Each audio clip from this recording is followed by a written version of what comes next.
పట్టించుకోవట్లేదు ప్రతిసారి చెప్తా ఉంటే, నేను బాధ్యతలు అప్పగిస్తే ఎవరన్నా నేను ఒక వ్యక్తిని పెడితే మనోహర్ గారిని పెట్టాను చాలాసార్లు. మనోహర్ గారి మీద 100 మంది కంప్లైంట్లు, హరిప్రసాద్ గారిని పెడితేనేమో ఆయన మీద ఒక కంప్లైంట్లు.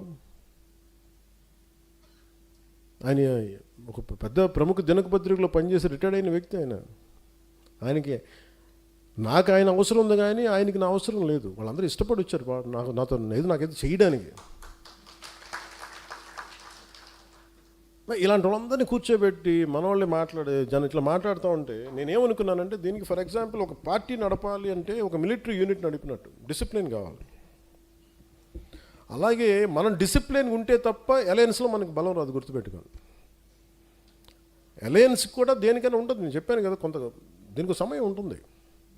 ఈ లోపల మీరు కూడా బలపడాలి. బలపడటం అంటే కూర్చోబెట్టి పదవులని కాదు, ఏకభావంతో ఏకాభిప్రాయంతో ఉండటం. అవన్నీ లేకుండా పదవులు రాగానే అదే అందరూ చప్పబడిపోయారండి అనిపించింది. ఇన్ని వేల పదవులు ఇస్తే ఉత్తేజం పొంది బలంగా ఉంటారంటే ఎవరు మాట్లాడటం మానేశారు. నేను ఎప్పుడు చెప్పిన, ఎంత పేరున్నాగా నాకు ఎప్పుడు ఆకలి, నా పౌరుషం పోలేదు, నా కొట్లాడే గుణం పోలేదు నాకు, ఇంకా పెరిగిందే. కానీ అలాంటిది పదవులు ఇవ్వగానే అందరూ కామ్ అయిపోయి హుందాగా పెద్ద మనుషులు అయిపోయారు. దానికైతే జనసేనకి మీరు ఉండాల్సిన అవసరం లేదు.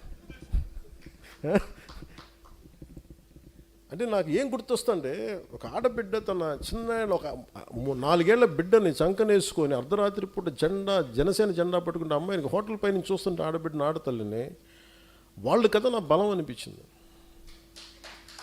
వాళ్ళు కదా, వాళ్ళ కోసం కదా నేను బతకాలనిపించింది. అందుకని ఇప్పుడు ఇందాక మన లోకల్ బాడీస్ గురించి మాట్లాడుతూ ఉన్నాం. ఒకసారి జనసేన లోకల్ బాడీస్ ఎలా పనిచేసినాయి, 1924 లోకల్ బాడీస్ ఎన్నికలు వచ్చి మీరు ఎలా కొట్లాడారు? గెలవడానికి కొట్లాడలా, పోరాటానికి కొట్లాడారు. మీరు ఆత్మగౌరవం కోసం కొట్లాడే. మేము నిలబడితే నువ్వెవడరా మమ్మల్ని ఆప్ చేయడానికి, మనల్ని ఎవడరా ఆపేది, నువ్వెవడరా మమ్మల్ని ఆపేది, ఇంతే. దీనికోసం జస్ట్ ఒక పంతంతో కొట్టారు. ఆ స్పృహ మీరు కోల్పోకండి. ఆ జనసేన మూల లక్షణం.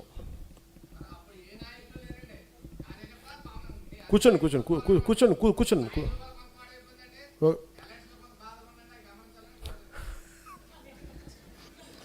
కుటుంబం నాకు బాధలు లేకుండా ఉంటా.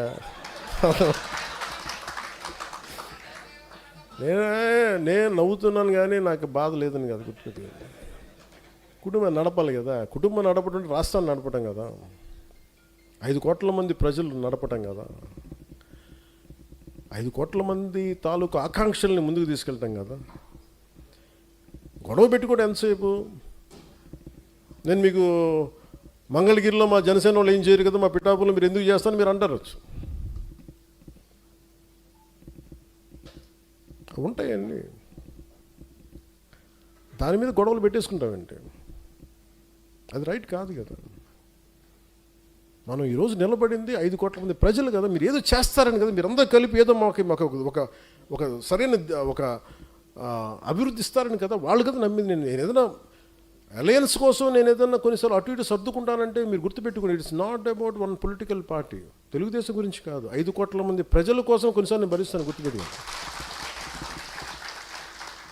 కొన్నిసార్లు ఇబ్బంది, నాకు ఇబ్బంది చెప్పాను కదా మొన్న, నాకు ఇబ్బందిగా ఉంటే కొన్నిసార్లు నేను చెప్పాను, నేను ఇచ్చినప్పుడు మనసా వాచ కర్మ చేస్తాను. నేను ఇందాక మీకు చెప్పినప్పుడు రాజమండ్రి జైల్లో ఉన్నప్పుడు నేను కూడా ఆలోచించుండొచ్చు కదా, నేను కూడా చాలా తెలివిగా ఉండొచ్చు కదా. నేను అలా చేయను, ఇంకా నా మోరల్ ఫ్రేమ్ వర్క్ అది కాదు. నువ్వు చేయి కదా, ఒకళ్ళు చేశారు కదా అని మనం చేస్తే ఇంకా దిగజారుతాను తప్ప. అందుకని నువ్వు యుద్ధం చేయాలనుకున్నా కానీ విభేదించాలనుకున్న చాలా హైయర్ ఫ్రేమ్ వర్క్ ఉండాలి. నేను దానికోసం వెయిట్ చేస్తాను.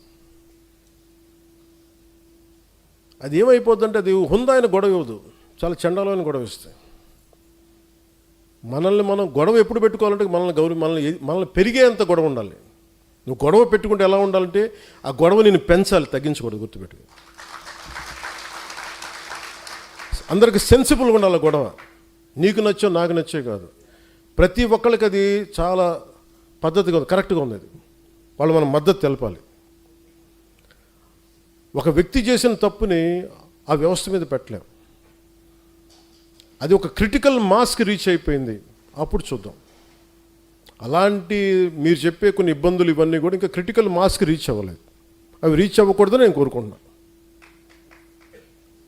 క్రిటికల్ మాస్ అంటే తెలుగులో ఏంటండి?